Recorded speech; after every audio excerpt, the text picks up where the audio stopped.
Hello everyone, welcome back to another episode of SwansCast podcast. We're joined today by a very special guest, so I'd like to introduce Guto Llewelyn. Apologies if I've said your name wrong. You can correct me, but thank you very much for joining us today. Thank you very much for having me. And Lee has once again returned to talk all things Swansea City. Hello. So before we get cracking perhaps on some of the Swans talk, I just want to maybe have a quick catch up with Guto about his background in being a Swansea City fan, and also the fact that you write about them for something that you do as a daily job, a daily living. So first of all, what made you start supporting Swansea City? Basically, when I was growing up in the kind of 90s in primary school, Manchester United were absolutely everything. And when I started getting into football, like everybody else in my class started supporting Man United, my dad found out about this and decided that something needed to be done about it. So he took me down to he asked me actually, do you want to go see Swansea play? And my first reaction was, Swansea have a team? I actually, genuinely back then, when we were in the old Division 3 and the John Hollins, didn't know, there was a professional football club in Swansea. But my dad took me down to watch us against Barnet early in the 1999-2000 season, it would have been. What league that was in back then? Sorry? What league were we in back then? The old Division 3, so that was the season that we would eventually go up as champions under John Hollins. Anybody who remembers that season will know it as kind of the most boring championship season ever because we scored so few goals but kept a million clean sheets. But yeah, my first game was against Barnet. All the glamour you'd expect from a game against Barnet down in the old Division 3, but as it was back then, current League 2. And about half-time, my dad realised that I may be a little bit bored, so he took me down to have a Coke. And you don't remember much from your first football match, but I did remember that the cup the Coke came in had a Chelsea badge on it. So it must have been some kind of hand-me-down that John Hollins had organised from his former club. But yeah, I walked back up to my seat, and we just missed the start of the second half. And Cyril the Swan was walking down the corridor towards me. And I remember as a little 8-year-old kid looking up and seeing this 9-foot swan and just being in awe. And next thing, Cyril the Swan dunked his beak in my Coke and half of it just spilled everywhere. And from that moment on, been hooked when a giant bird plucks his beak in your drink. Yeah, you're hooked. So yeah, from that point on, grew into a long love affair with the Swans, and it's lasted ever since. I never knew that Cyril was such a fan of Coke. I think I'll have to. There you go. I'll have to bear that in mind when I take you don't grow to be that big by just drinking Diet Coke. It's the full fat stuff. No. Maybe that's where his secret sort of recipe is for getting to the size. But yeah, I'll have to bear that in mind when I take my little one down to his first game. I just wanted to know as well, because obviously you do journalism. Is there a link between this sort of being a fan of Swansea and going into that sort of route for a career, being a journalist? Was that what you wanted to do, was talk about the sport, or was it just something that's kind of aligned in regards to your path? Kind of both, really. I mean, I've always wanted to be a journalist from a young age. Not, I guess, more so sport when I was a kid, but not specifically that. And actually, my day job isn't as a sports journalist. It's as current affairs investigative journalist. What I do on the sport is just something that started when I was working for the Carmarthen Journal years and years ago. My editor came up with a good idea. Why don't we make a fans column and just give your opinions as a fan on all things Swansea City? It started from there. Then a couple of years back, I was asked to do it for the Evening Post and Wales Online. And carried on doing it, really. So it's something I actually do on the side. Really, it's not my main job, but it's something I really enjoy doing. And you speak to some sports report, because I speak to a lot of sports reporters as well day to day, and some of them will say, that the more you do it as a job, the less kind of love you have for sport. and I quite like the fact that I do it more out of love than anything else for the game, and not as a livelihood. And it definitely means that I don't kind of fall out of love with it, and it's I still feel totally passionate about it, even when I've been writing about it for years and years by now. Well, that's actually quite interesting. Obviously, we're doing this as a little bit of a hobby background, seeing where it takes us. But yeah, it's been a good journey so far. So it's good, interesting to hear that side. I don't know if Lee wants to maybe touch on some of your past player knowledge. I read that your favourite player is Leon Britton, and you mentioned about some of the matches that you saw when you were, your first match and all the rest of it. I shouldn't admit really, but that match you were referring to, I don't think I was born by then. Don't make me feel old. But Lee's got a lot more knowledge about that era than I do. So maybe yeah, I think my first game was the 03 season, I think, or maybe 02. It was York on a Tuesday night, I think it was, and it was 0-0. And I was hooked ever since because I didn't see a score, and I was desperate to see a goal at the Vetch, and I was hooked ever since. So yes, that seems like a long time ago now, far cry from where we are now. And Luke mentioned Leon Britton was your favourite player. Obviously, we had him back then. So I just wanted, if Leon Britton is your favourite player, I think he might be. Why is that? Is it just for the longevity, just for the legend status? Why Leon Britton? Bit of everything, isn't it? It's just, I think Leon Britton is probably still my favourite player. I loved him when he first came down here as a kind of dribbling winger, a very exciting player at a time when, let's face it, football things weren't going too well for the club when he first came down here. So he was a breath of fresh air back then. And then, the way he grew as we went up through the leagues and changed styles and became this pass master in midfield.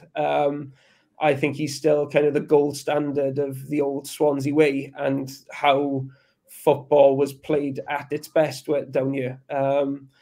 Just watching him over the years, just put in those kind of regular, fantastic but understated performances in many ways. Just doing the kind of hard graft to let other people shine. I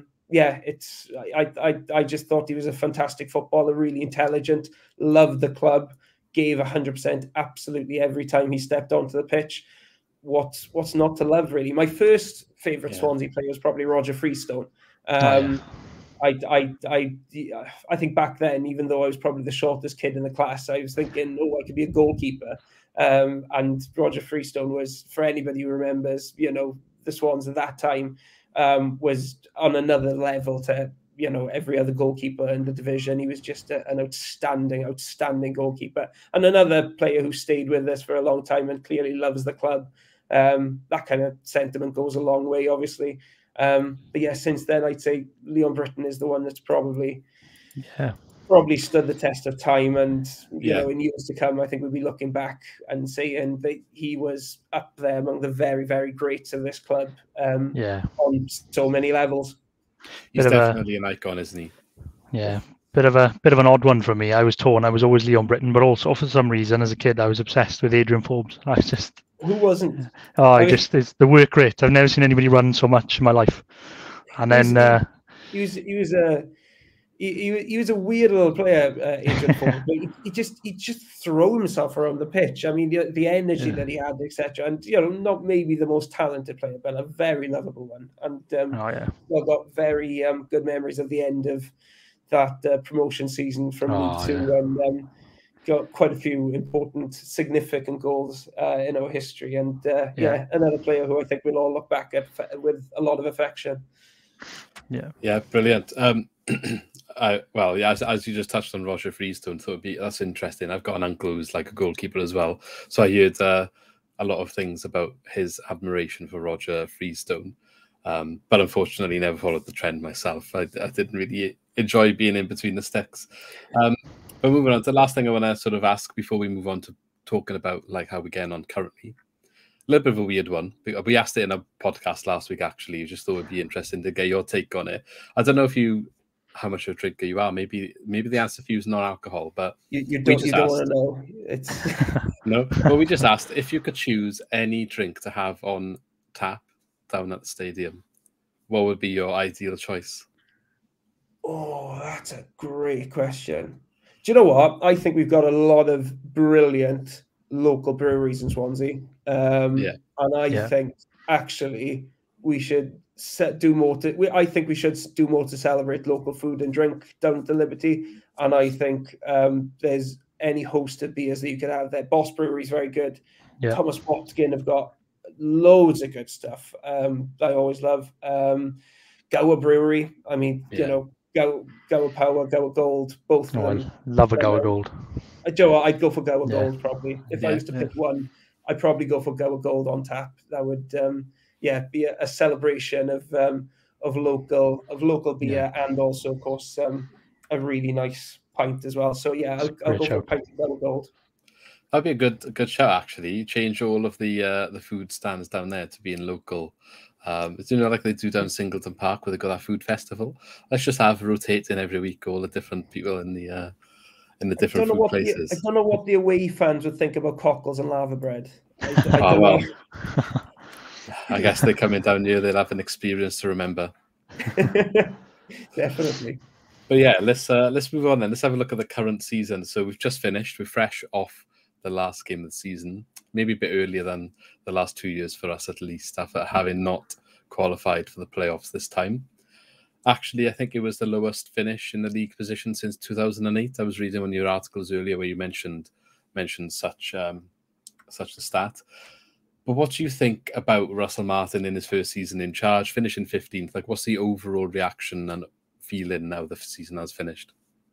For me personally, obviously, it's been an up and down season. It's been one of transition, which we all expected, really. And I think if you were to tell people at the start of the season what kind of campaign we've had, I think most people would have said, yeah, that makes sense. That's roughly what we'd have expected. And the same probably goes for the league finish. I know a few people would say, we should have finished a little bit higher. I get that, but I don't think 15th is... First of all, I don't think it's an unfair depiction of our season. I think that roughly sums it up. Yeah. I'm not going to complain too much. And I also don't think it's, a terrible, terrible finish considering the amount of change that we've had. I mean, I was working out the other day of the starting 11 in the playoff final at Wembley last season, only 4 of them are still at the club. Which shows you the kind of change that's been, and it's been a dramatic one. I mean, everything's changed pretty much. We've gone from being a very, very defensive, cautious, conservative, and pretty direct team, which didn't concede many goals, but didn't really score or create that many either, to being a very expansive passing team, which ships way, way too many goals. But from open play, at least, scores quite a lot and can be very attractive on the eye, as well as totally infuriating when we don't have the ball. In terms of Russell Martin, I'm still on board. I'm still thinking, that he's the right man. I'm excited to see what happens next season. I think we've laid a decent foundation this season, albeit with a lot of work still left to do. And I'm excited to see if we can keep progressing, because I do think it's been a season of progress when you consider where we were at the start of the season. Admittedly, a state of chaos, really, considering, Martin had only been appointed a few days before the start of the season. But, he's really got the players to buy into the style of play and the way of doing things. And I think in an attacking sense, we are significantly better than we have been at any point since Graham Potter left us. Defensively, we are the worst that we have been for many, many years. There's no doubt about that. I think some of our defending this season would have made Bob Bradley's team look good. So it's not the finished article. We're not there yet. There's a lot of work to do over the summer. A lot, of course, will depend on who we keep and who we sell and who we bring in. But for the moment, I'm in a good place when it comes to my opinion on Russell Martin. I've got confidence in him, and I think there's still quite a bit of potential here. Going to need to follow on with that one then, Lee? No, not much to be honest. I sort of more along the same lines. I've been up and down all season with Russell Martin, but I think the general theme, like you said, has been, I think it's just been in isolation. I think it's just been an average season with some really good moments and some frustrating moments. And I've had my a bit of a up and down relationship with the team this year. Yeah. But no, definitely an improvement on going forward, like you said. So I think watch this space for next year. It's just a bit of a reset. I think we've seen the good moments, we've seen the bad moments. I think you just got to wait and see how we kick on at the start of the season now. But all depends on the summer. So I think that's what we were going to touch on next. And I think I think you touched on a few things there, but I think we were going to ask what do we really need in the summer to sort of make that next jump up and sort of make a playoff push maybe next year. First things first, I think we want to keep most of the squad together. I think these days, whenever we go into the transfer window, it's about who we lose as much more so probably than who we bring in. We know that we're going to have to lose some players. I mean, Joe Pirro is top of that list. He is the most sellable asset that we have. He's a player that could go for a lot of money. I'd be amazed if he's not here. But if there's any chance that we can sell him and keep our other stars in the side, I think it would be a good summer on that front.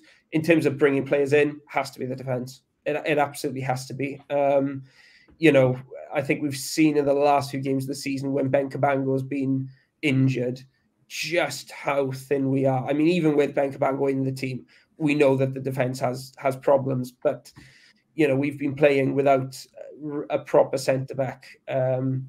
Other than Joe Latibaudiere, who I like, but who has his weaknesses as a defender. I think it's fair to say I don't think he's helped by his stature. He's very small for a centre-back. And I think, anybody who watched that second half against Bournemouth can see how we are there to be bullied, really. Things may have been different had Cabango stayed on, but Bournemouth absolutely battered us by going direct and just aiming high and putting us under pressure aerially.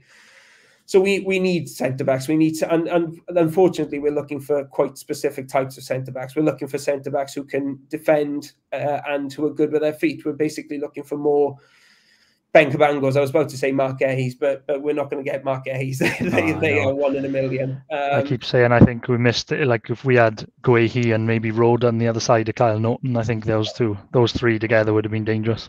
That's promotion material. All of a sudden, it's but we, you've got to accept they've gone. Yeah. We were lucky to have them while they were here, and we've just got to go out and try and find hidden gems who come anywhere near those two's very high standards. But that's not going to be easy. Defenders who are good in the air, read the game well, and can pass out from the back, they are few and far between. And what we may have to do is find somebody who is a bit of a rough diamond and who doesn't exactly fit that criteria at the moment, but can be molded into them a bit. I think we probably had that in mind when we brought in Rhys Williams, when we brought in Finley Burns, but it obviously hasn't worked out with either of those players. So it's a bit of a difficult one. I know, people have looked at Harry Darling at MK Dons. On the face of it, he is a player that looks like, he could fit that description. He's big. He's pretty good defensively. He also loves to dribble the ball out from the back and can pass it very comfortably. But I'm not sure if we're going to be able to afford that kind of player. We're still going to be, shopping in the bargain section, really, more than splashing the cash, and that's fine. That's what most of the championship has to do. It's it is the situation it is, but it means that we have to be quite intelligent and quite cunning, really, in the way that we go around things, and we have to look for those hidden gems and the players that can be molded into stars, rather than looking for the ready-made replacements. But it absolutely has to be at the in defence, and it's not just centre back. Obviously, Cyrus Christie's left, and we're going to be looking for a replacement right wing back. We may need another left back as well. It's the back five in its entirety. We may need another goalkeeper as well, depending on what happens with Bender. And whether he's happy to stay and try and challenge Fisher for the number 1 shirt, or if he once more regular first team football. It's it's not surprising. We've been very good in attack recently. No immediate need to strengthen there. It's at the back where we're really, really in need of a step up in quality. And I think, the likes of Manning, Latibaudiere, they can fill in very well. And if they were our backup options on the bench, I would feel very, very happy with that situation. But playing an entire season as centre-backs, I'm not sure. If we want to make it into the top 6, I think we may need a higher caliber of player, even though I do like both of them. Yeah, I think Manning started the season looking like could be an option there, but as it went on, I think some of his flaws were highlighted. He's maybe not as cool-headed all the time, I think, with his decision-making as what we would need with somebody that's going to be maybe isolated in a position so important like that. But yeah, coming on off the bench, that would be good. But the way you've just described the need for reinforcements at the back there, it is a lot of work to be done. And maybe Joe Peru is the one that's going to make way to do that. However, it wouldn't be just the defenders that we need to sort of invest in if he does go, because surely he's going to need replacing as well. And that's a massive task. And I'm just wondering, have you got any thoughts to how we would go about replacing his goals? Replacing his goals, I mean, there are a lot of goals to replace, but I think Michael Obafemi can go a long way towards that. That's a player that we do not want to lose this summer. I think the thing with Piero is, we don't want to lose him because he's a fantastic player. He's brilliant. He's classy. His judgment is spot on. Whenever he gets the ball, it feels like he's trying to do something with it. There's never a pointless touch with him. Everything is geared towards something. And I think you can make a very good argument that he is the best striker of a ball in the division this season. I mean, his finishing is, you give him the ball on the edge of the area and you're pretty confident that it's going to end up in the bottom corner. That's how good he is. The one thing I will say is Joe Peru going to have as good a season next year? I think the odds would suggest not, because absolutely everything's gone his way this season. I mean, when you look at his finishing, that's unsustainable over a long period of time, surely. So I think there is a very strong argument to be made that you want to cash in actually on Joe Peru this season. Even though we'd be losing a fantastic player, I don't think he'll be worth as much in future. So yeah, I think, as much as I don't want to lose him, I think in a world where you have to sell to bring players in, I think I would probably want to see him go if it means that we can keep others. But then maybe I think the value's like at a peak right now. And I'm just thinking what you just described, when you think in hindsight, if you remember back to Michu and what happened in his second season and what happened after he left, maybe you missed the peak moment to cash in there. And obviously we didn't know that Michu was going to get the injuries that he got in his second season. Things would have been very different had he managed to stay injury-free. But yeah, obviously in hindsight, we could have sold him for about £20 million that summer. And that would have been amazing. But we didn't. And that is the risk when you have a hot property like that and you don't cash in. There is always that risk that the investment, keeping a player. You sometimes hear Swansea fans saying like, "Oh, keep this player and it's guaranteed promotion." Like, you need to spend everything to get this player because it will guarantee promotion. Unless that player is Alexander Mitrovic, football's not that. There is no guarantee. I've seen so many players bought over the years. I thought, do you know what, that player, you should be going up just by having that player in the squad, and it just hasn't turned out that way. Andre Ayew. Oh well, yeah. You could argue. It's there are players like that, if Piero is sold, which I think he will be, we do need to bring in somebody else to replace him. I think Patterson does a lot of that work, even though I know he's faded towards the end of the season. I'm hoping that he can rediscover some of his form by the start of next season. But other than that, you're looking for creative influences around the squad. Can't see Yandanda staying on beyond this summer. Got Ollie Cooper, who's had a very good season at Newport County. but it's a heck of a step up. I'd like to see him integrated into the first team squad, but you know, is he going to be able to pitch in and create those chances? Not sure yet. So yeah, you need to go out and try and find that creative play, because I think that's really what was holding us back at times. Well, it's something that we've been looking for years, because we never really played with that player under Cooper. You know, he didn't know how to use Selena, who was a really good attacking creative influence under Graham Potter. We then had kind of Conor Gallagher, who was used more as a kind of box-to-box player. Last season we had Morgan Gibbs-White, but after he was injured, we had absolutely nobody.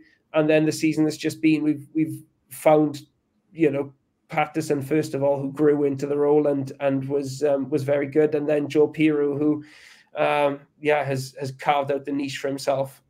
So how do you replace a player like Piroux? You know, I have no answer for that, because there is an element of luck in it. You know, it's good scouting comes into it, definitely. And we did really well to find him last season, and maybe got lucky that he turned out, you know, to be very good in the deeper position, where we probably bought him to be a main striker. But yeah, there is an element of luck in it, and an element of good scouting. And in fairness to the club, I'd say that their record last summer was very, very good when it came to bringing in players. Is it asking a bit much to replicate that this season? I guess we'll find out. Yeah, I think I accept it now. Like Piroux is going to go. I think sort of maybe like March time we thought, oh, maybe we'd keep him, but he just seems to have got better as the season's gone on. Even when we were, you know, losing games and throwing away leads, he was just getting better and scoring more goals. So I think I can accept that he's going. I just hope that they don't sort of sell too many, because I think we're not far off. I think if they can get a good price for Piroux, that's fine, and invest it, obviously, like you said, in the back five needs sorting out. I think Obafemi, with the way he's been since, say, January, I think if he can continue that into next season, he'll get a good number of goals if he gets the service. If Patterson can sort of pick up with the form that he started with this season, we'd be in a good place. It'd be interesting to see. I've another one I've had a bit of a turbulent relationship is in Cham, because I think we've seen flashes of brilliance, but I don't think he's been fully fit this year. It's just I don't think there's something not quite right there. But I think if they can get him fully fit and firing, I think he could be like a danger man, almost like a bit of an unknown this season. He sort of popped up now and then with a goal, but I think if he sort of hits the season next year, right, you know, if he hits it hard next season, then I think that could be a bit of a danger. But we'll see what. I just hope they don't sell too many. That's all. Yeah, on Cham, I don't know if he's going to ever be fully, you know, capable of playing, you know, keeping a high level then for 46 games. I just don't know if he's that kind of player. I just think the Championship probably isn't suited to him in terms of his fitness, because you can see that he gets tired very quickly. That's pretty obvious. But when he is on form and when he is, you know, fit and firing, he's a lovely player to watch. I just think he oozes class. He really does. The way he floats across the pitch, has a lovely shot on him, knows how to pass the ball. I love Cham, but there are too many games this season where he's come on and it just hasn't worked at all. Unfortunately. Not dissimilar to Leroy Fair as a player, or in his inconsistencies, I would say. Yeah. A couple of things before we finish up then. There's a few things I want to try to squeeze in. First of all, you've touched on Ollie Cooper. So I think I was reading, maybe it was on Wales Online actually, about the potential players who are out on loan, who might actually stay, who might actually go. And I think Ollie Cooper maybe is one of the ones that could try and integrate himself into the squad. And then also on top of that, from the academy, who's next to come through and maybe make an appearance, make a breakthrough? Obviously, we had Cameron Congreve this year. Is there more to come from the academy that could try and fill some of these issues, maybe at the back, maybe somebody that's going to come and add to the creativity, like you've mentioned somewhere that we maybe need to try and add when Piroux goes? So anyone there that can maybe come up, or anyone from loan that can fill those holes in to be the cheaper option, maybe? Well, the one player I was surprised in that article wasn't kind of touted for the first team was Brandon Cooper, who I really like the look of, if I'm being honest, and I think he's been dealt a bit of a bum hand really over the last few seasons. He's gone out on loan, excelled on loan in League Two. I mean, really looked way above that level. And I think, at the start of this season, he was thrown in at the deep end and had a couple of hairy moments, no doubt about it, but also, did pretty well as well in a lot of games. And I think when you look at him, you're thinking that is the kind of centre-back we need. He's a big guy, likes to tackle, decent in the air, but he's also pretty good with his feet. I'm just thinking, that's the kind of player that you need to mould into a first-team player. You just, the talent's there, just find a way of integrating him, and it may take some time and it may take a couple of mistakes, but it's worth persevering with to get kind of that next generation in, and it could be a cheap ready-made option. So I'd be disappointed actually if Brendan Cooper went out on loan again next season. He's been very unlucky with injuries as well. That's definitely hampered his progress. But even in the game against Southampton, the FA Cup, which was a very difficult game to be thrown into, considering we hadn't played for a month beforehand, and he hadn't played any first team football for a long time prior to that game. I thought he did all right, and I think there's potential there. So I'd like to see him integrated. Obviously, Cameron Congreve's been included in the last few games of the season, which is good to see. It would be good for him to have a strong pre-season, and we'll see, I guess, at the start of next season, whether we're thinking of him as a kind of backup number 10, or whether we feel he needs to go out on loan. I'd imagine Joel Cottrell, who's been on the bench, will probably want to either go out on loan or have one more season in the under-23s. He's still a bit younger. He's got time to develop, but he looks like he's got potential. In terms of the back, I mean, Rochesha is the one that's been in the under-23s for a long time now, and developed. I think he won the under-23s Player of the Season award. My fear with him is that he's been playing as centre-back for the under-23s, and he's just a bit of a latibaudiere. He's a little bit short, and I'm not sure if he's really cut out for the Championship in that position because of his height. He started off as more of a fullback, I think. I have my doubts about whether the Championship is really the league for a centre-back who's, I don't know how tall he is, but he only looks about maybe 6 foot. So I don't know, but it would be interesting to see if he does get more games, because he's been highly rated for a long time. He too, I think, has had a serious injury, and whenever I've seen him for the under-23s, I think as a footballer, he looks like he's being educated in the kind of Russell Martin way, the way he passes the ball and runs with it. He's very confident in possession, and he's a decent defender, but it's a heck of a jump from the under-23s to the first team, and I'm not sure if he's going to make it. I'm not really sure if there are any other glaringly obvious options from the current crop of under-23s to make the step up. Unfortunately, my impression is that the kind of downgrades that have had to be made at that level since we were relegated from the Premier League may be having an impact, and we're probably not going to be seeing players churned out at the rate they have been in previous years, which is really sad, because it served us very, very well and saved our bacon when we got relegated from the Premier League in the dire financial situation we were in. Yeah, definitely. I think Rashisha, I thought he was a right back as well. And I was getting a bit like, maybe he would have already made an appearance by now if he was one that was going to break through, especially in that position where we have had not as much cover as perhaps where we would like to have had. But I think Lee's got something in regards to maybe external players that have associations with Swansea. So you wanted to touch on before we finish, Lee? Yeah, obviously we've seen in the news recently the potential that Joe Allen could be coming back. Just wanted to get your take on that, really, because I've been a bit back and forth. When I first saw it, I think, never go back to old players. But obviously it worked with Leon Britton. And then the more that I think about us bringing Joe Allen back, I think actually it could work, because I don't think he's going to play 90 minutes Saturday, Tuesday. If Downs stays and Grimes stays as well, and those two are sort of in that midfield too. And you've got Joe Allen as another option, if Downs picks up a knock. I know he had a few this year, and his experience around the squad. The more I think about it, the more I think it could be worthwhile signing. So yeah, I just wanted to get your thoughts on that one.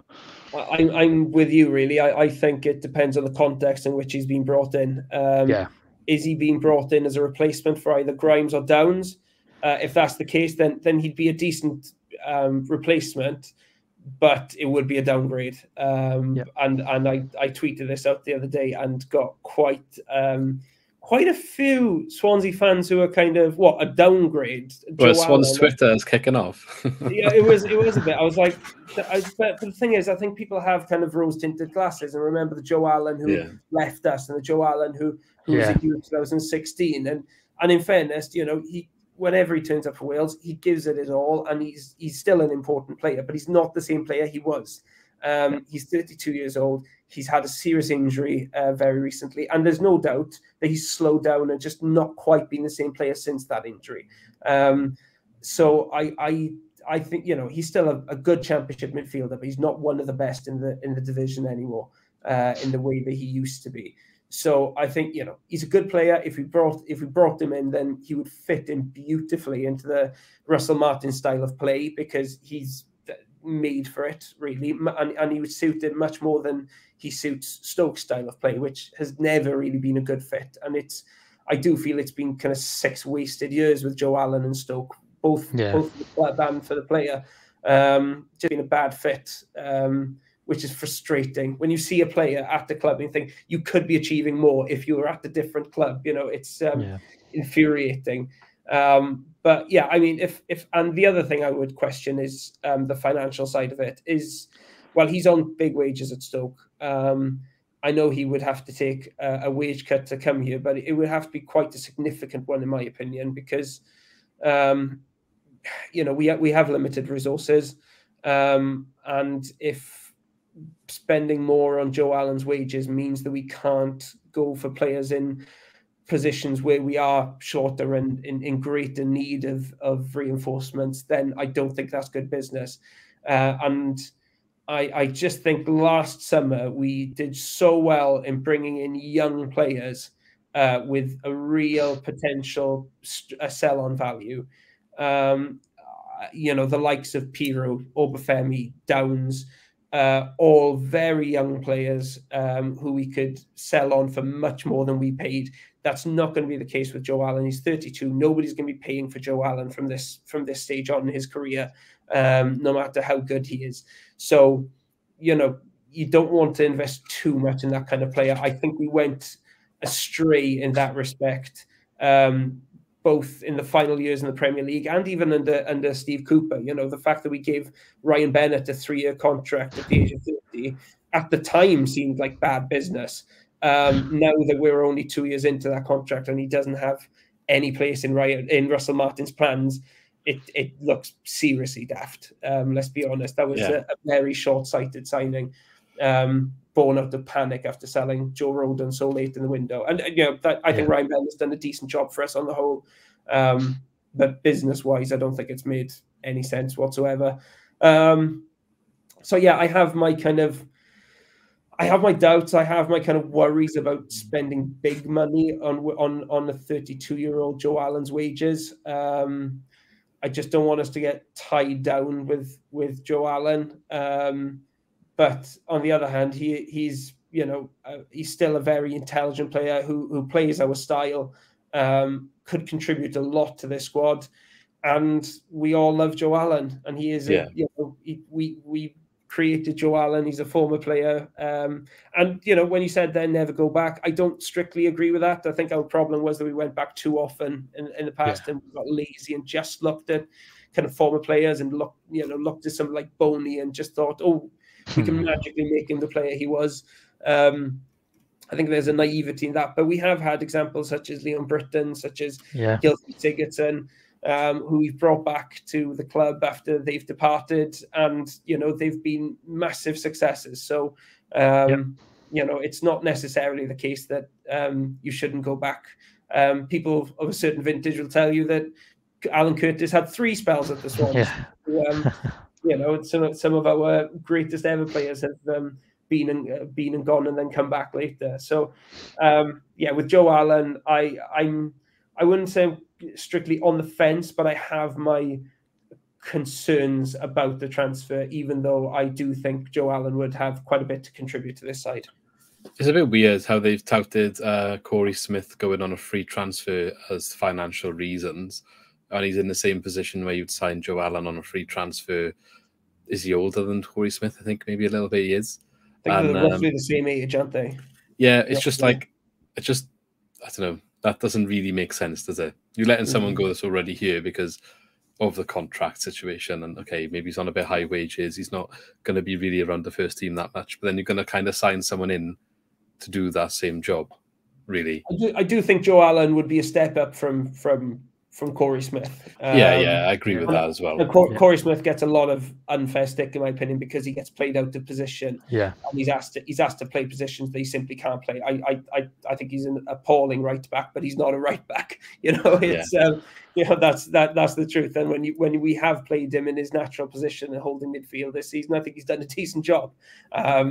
But I think Joe Allen would be a step up as a backup option to both Corey Smith and probably Jay Fulton as well, who's another player I've liked in the past. But I think Joe Allen would be just a little step up from both of those.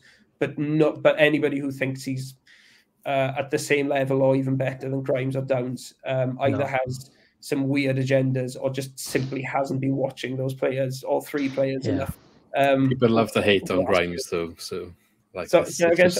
People love to hate on Grimes. I'm not sure what it is about it, but there's always talk. Yeah, you're right. I think it does depend on the context. I think, if they're bringing him in to sort of be alongside those two, I think, it could work depending on what wages they offer him. It sounds like it could just be his sort of last contract, finish it out at Swansea, finish his playing career out where it started. But it could work if...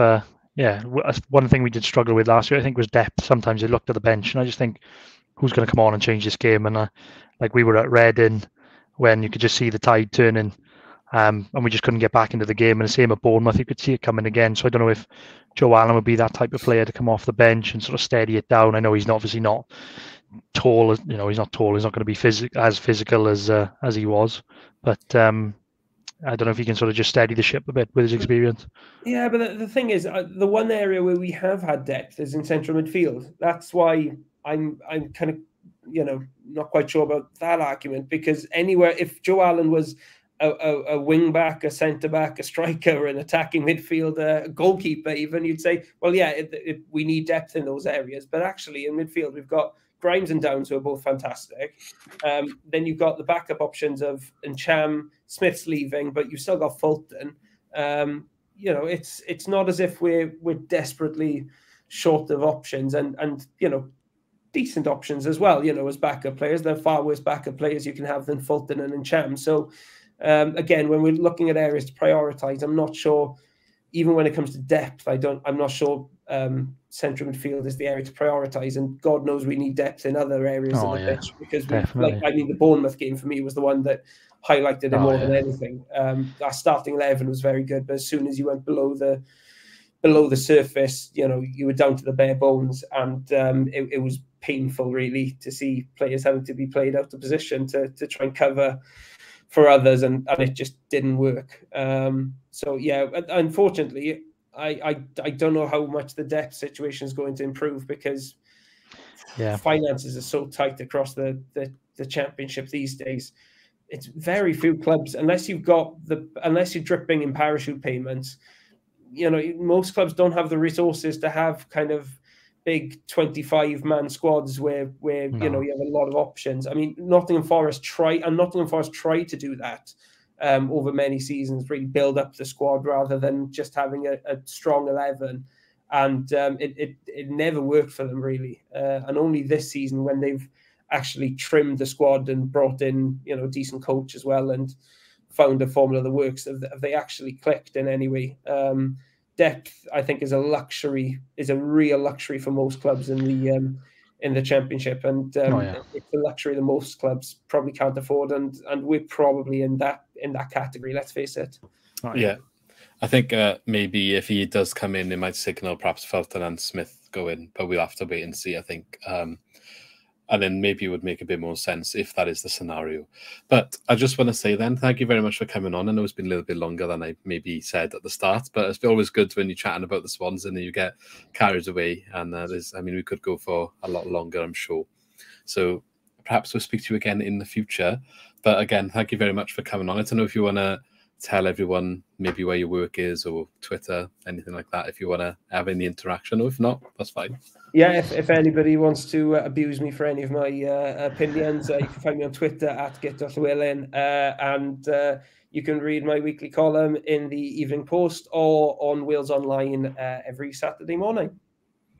I used to deliver for the Evening Post. That's actually how I got started supporting the Swans, when I used to read them on the back pages all the time. And then, yeah, the rest is history. True story. But yeah, thank you very much. And thanks, Lee, for coming on once again. Hope everyone enjoyed. If you agreed with what we were saying, as always, let us know in the comments. And if you think we're talking utter rubbish or have any other opinions, you think that, I don't know, Joe Allen is going to be the world beater if we sign him, let us know in the comments below. And we look forward to reading them and interacting with you as well. And also, as Guto said, shall we have more local breweries in the stadium? Following on from last week's question, are you happy with what's there now, or would you rather see some Gower Gold?